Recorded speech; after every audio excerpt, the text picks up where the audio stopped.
سلام دوستان، خوش آمدید به کانال پخت و پزهای خانگی. ما امروز همراه یک نمود سالتی آسانه که سبک تیار میکنیم. باید طرز تیار کنیش آسان و ما چی لازم؟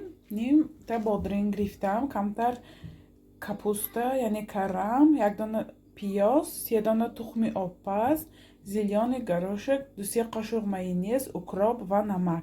این محصولات ها برای تیار کردن سالتی ما لازم است. راستی گپ میخوایم که یگان وقت سالتی سبک تیار کنیم، بی گوشت یا که بی کلبسه باشد. برای همه خواستم یک نمود سالتی آسانک برای زنها توصیه ام. این محصولات ها لازم. من همه محصولات های مهین ریزه کردم: بادرنگ، کپوستا و تخم و پیازه.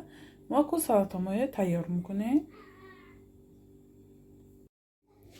ما در اول کپوسته میگیریم، کمتر نمک باشیده. ما کپوسته آمیخته میکنیم که کپوسته ما ملایم شود.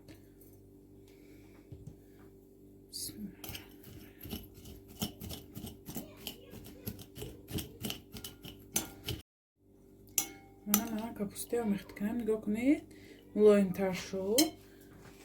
بعد همه محصولات های آمیخته میکنیم. تخم گرفتیم، زیلیان گروشک گرفتیم.